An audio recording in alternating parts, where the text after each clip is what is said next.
네, 안녕하세요. 매일의 힘으로 경제 공부가 습관이 되고 주식 투자에 대해 단서가 쌓이는 곳, 뱅크입니다. 오늘도 메르님의 아주 좋은 인사이트 있는 글을 읽어보겠습니다. 토요일 새벽 암호화폐 시장에 역대일이 청산이 터진 비밀에 관한 내용입니다. 코인 시장에 코로나급 청산 폭탄이 터졌다고 해서 어떤 일인지 정리해보겠습니다. 10월 1일부터 10월 10일까지 한국인이 가장 많이 산 미국 주식 탑 3 중 2개가 2배짜리 ETF입니다. 하나는 T-렉스트 2배짜리고요. 하나는 다이렉션 데일리 테슬라 2배짜리고 뭐 이렇게 레버리지 상품들이 많습니다. 2배, 3배 등 변동성이 높은 ETF가 많이 보이고 한국인들이 특히 선호하고 있죠. 어떻게 2배나 3배짜리 상품이 가능한지를 생각해 볼 필요가 있습니다. 3배짜리로 예를 들면 3배짜리 ETF에 1,000불을 넣으면 운용사는 2,000불을 빌려서 해당 주식이나 채권을 사게 됩니다. 그렇게 해야 지수 1이 바뀔 때 3의 손익을 돌려줄 수가 있죠. 방법은 다양합니다. 2,000불을 빌릴 수도 있고 2,000불에 해당하는 옵션을 살 수도 있죠. 옵션을 사는 것보다 빌리는 것이 살짝 비용이 싸니 빌리는 것으로 가정을 해보겠습니다.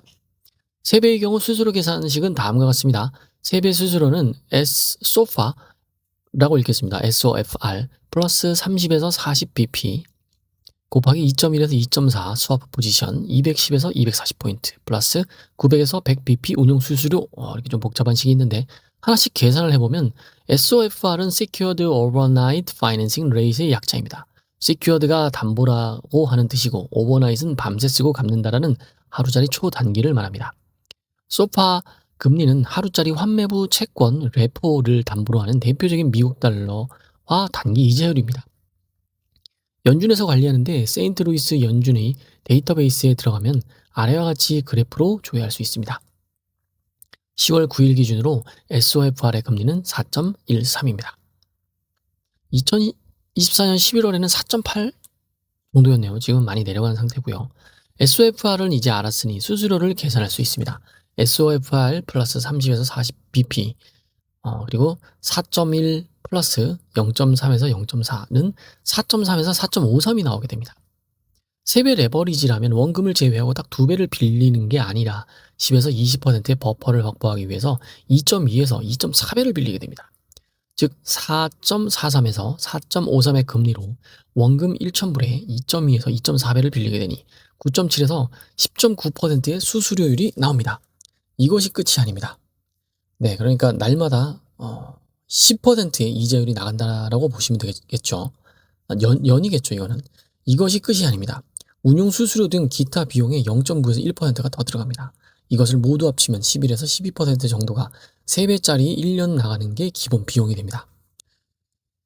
즉 레버리지를 하려면요, 여러분들 수익률이 10%가 무조건 넘어야지 됩니다. 네, 그래야지 레버리지 하는 겁니다. 라고 저는 생각합니다. 계속 읽어보겠습니다. 이렇게 비용이 많이 나가는 레버리지 투자에 한국인들이 많이 들어가고 있다. 한국인이 미장에 2배 이상 레버리지로 투자를 한 규모는 100억 불이 넘는다.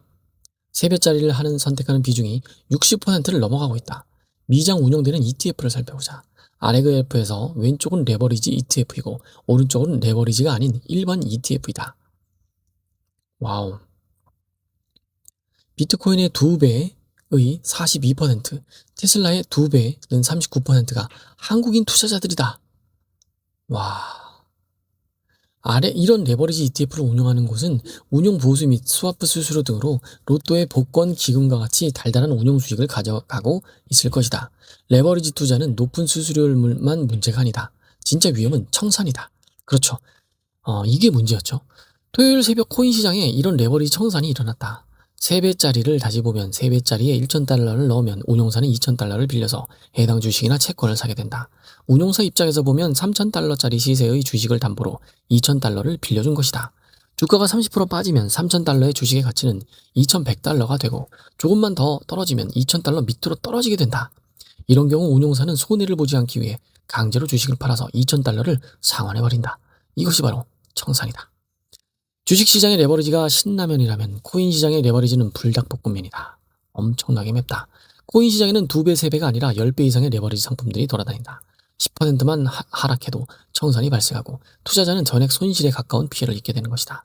미국 시간 2025년 10월 11일 오후 3시 27분 코인들이 순식간에 폭락을 했다. 변동성이 상대적으로 안정적인 비트코인도 12만 달러에서 10만 3천 달러까지 순식간에 빠졌고 이더리움도 그 이상 하락했다. 기타 잡코인들도 대다수의 비트코인이나 이더리움보다 훨씬 큰 폭으로 하락이 일어났다. 아래 리플만 봐도 순간적으로 빠지는 깊이를 확인할 수 있다. 네, 리플은 3달러에서 1.2달러 정도까지 훅 떨어졌다가 다시 올라왔습니다. 이때 비트코인과 이더리움 솔라나에만 182억 8천만 달러의 청산이 일어났다. 현물가 하락, 담보가치 축소, 청산, 그리고 다시 담보가치의 축소, 추가 청산의 악순환이 순식간에 일어나는 것이다. 암호화폐 역사상 2위와의 격차가 10배나 가까이 되는 압도적인 역대 1위의 청산이 발생했다. 2025년 3월에 2빌리언 정도가 청산이 일어났는데 이번 2025년 10월 11일에 거의 20빌리언 정도가 일어났습니다. 와, 엄청나네요. 잡코인 중에서는 상위급이 리플도 3.5달러가 순식간에 1달러가 되면서 2배 레버리지가 청산될 정도였다. 레버리지 상품은 높은 비용과 청산 위험을 깔고 들어가는 것이라 선수의 영역이다. 물론 한국인들은 국장의 빡센 튜터링 과정을 수행하면서 선수가 되어 있을 수 있다. 레버리지 상품은 수수료를 가져가지만 국장은 원금을 가져가는 경우를 튜터링 과정에서 수없이 경험했을 수 있다. 다시 읽어보면요. 레버리지 상품은 수수료를 가져가지만 국장은 원금을 가져가는 경우를 튜터링 과정에서 수없이 경험했을 수 있다. 네, 그 정도로 국장은 뭔가 이 국장 자체가 레버리지라는 말이죠. 그래도 레버리지는 조심할 필요가 있다. 선수도 당할 수 있기 때문이다. 선수도 노답으로 당황하는 상황은 대부분 내부 정보에서 나온다. 이번 트럼프발 폭락 발언 20분 전에 신규로 개설된 2개 계좌에서 대규모 쇼패팅이 나왔고 1시간 만에 수천억 원을 벌어갔다. 계좌 하나는 1억 4천만 달러, 또 하나는 8,800만 달러로 총 1억 9,200만 달러의 이익을 내고 1시간 만에 계좌를 닫아버렸다. 와, 이거 진짜 내부자 트럼프 가족 아닐까요? 네. 나 지금 트윗 쓴다, X 쓴다 이러고 옆에서 그걸 쓱 보다가 야, 우리 아버지 화났다, 야, 쇼패팅 하자 이랬던 거 아닌가 하는 생각이 듭니다. 아니면 진짜 가족 내에 CCTV라도 달아놨을 것 같아요. 언제 우리 아버님이 이렇게 노발대발 하실지 모르니까 그게 바로 숏에 베팅할 때다 이렇게 알고 있는 게 아닌가 하는 개인적인 한번 상상을 해봅니다. 계속 읽어보겠습니다. 한 줄 코멘트입니다. 장사를 할 때 기본은 원가를 아는 것이다. 임대료, 인건비, 재료비 등 원가를 제대로 파악하고 장사를 시작하는 것이 기본 중의 기본이다. 레버리지 상품들은 비용이 많이 들어가는 상품이라 시간이 갈수록 원금이 녹는다. 청산 위험도 있다. 투자의 세계는 살아남는 사람이 죽은 자들이 떨어뜨린 아이템을 챙겨가는 PK 전장이다. 수익률이 중요한 것은 시장에서 살아남는 것이다. 월요일은 월미도의 디스코 팡팡 손잡이를 꽉 잡고 버티는 듯한 국장이 되라나 이렇게 말씀을 해주고 있습니다. PK는 그거죠. 게임에서는 원래 몹이라고 하는 게임 내 캐릭터를 이렇게 죽이면서 경험치를 얻는데 PK는 서로가 서로를 싸우는 거죠. 네, 그래서 서로가 싸우다가 상대방이 죽으면 아이템 떨구고 그걸 가져가고 이런 거 이야기하신 것 같습니다. 댓글 하나만 읽어보겠습니다. 아, 이거 재밌네요. 반짝님의 댓글. 밤새 참 무슨 일이 일어났는지요. 그 사이 또 트럼프 일당은 몇백억을 벌어가네요. N장님의 댓글입니다. 한국인들의 국장의 빡센 튜터링. 네, 우프네요. 멋 모르고 테슬라 레버리지에 소액 넣어뒀는데 곧 정리해야겠네요. 언제나 좋은 걸 감사합니다. 메르님. 네. 요 정도만 읽어보겠습니다. 잠깐만요. 선택과 집중님의 댓글입니다. 일요일 오후에 중국 상무부에서 히토류 금지 조치가 아니고 산업 용도로 사용 시에 지금처럼 얼마든지 수출할 수 있고 태세 전환을 했고요. 아, 그래요? 중국이 굽혔나요? 아, 트럼프가 글을 썼네요. 10월 12일, 25일. 이거 조금만 읽어보면 Don't worry about, 그러니까 트럼프가 쓴 X 글입니다. Don't worry about China. It will all be fine. Highly respected President Xi Jinping. 진짜 트럼프는 네, 대단합니다. He doesn't want depression for his country. 네, 그렇죠. 그가 X가 프레지던트 존경하는 시진핑이 잠시 잘못된 생각을 했지만 이제 다시 그들은 뭔가 차이나를 위해서 위대한 선택을 했다. 이런 식으로 지금 써 있었습니다. 그들의 컨트리를 위해서. 재밌네요. 미국은 그럼 어떨까 하고 다들 기다리는 와중에 한국 시간 새벽에 벤츠가 중국이랑 협상 잘하고 싶다면서 미국도 살짝 백스텝하는 멘트 날려서 코인 시장 반등 왔고요. 코인 시장 반등이 왔나요? 잠깐만요. 이때 요거 녹음하면서 다시 한번 확인해 보겠습니다. 읽으면서. 뒤이어 몇 시간 뒤에 트럼프가 중국 걱정 말라고 글을 올려서 코인 시장 V자 반등이 왔습니다.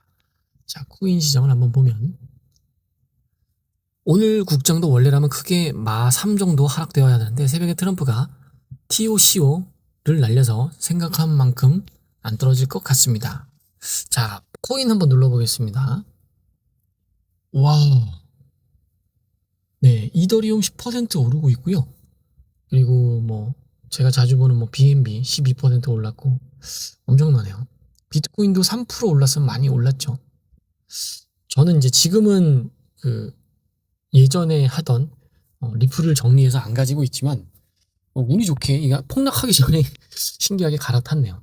네, 리플도 5% 2.5달러로 다시 회복했습니다. 아, 요거는 제가 봤습니다.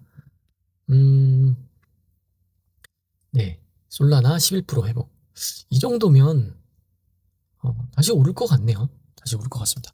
국장이 저는 좀 무너질 거라고 기대했는데 이틀 만에 이렇게 회복을 한 거 보니 좀 또 마음이 편하네요. 오늘 또 한번 기대해 보겠습니다. 오늘 미 시장은 아마 날아가겠죠? 감사합니다. 오늘도 메르님의 글 너무나도 감사합니다.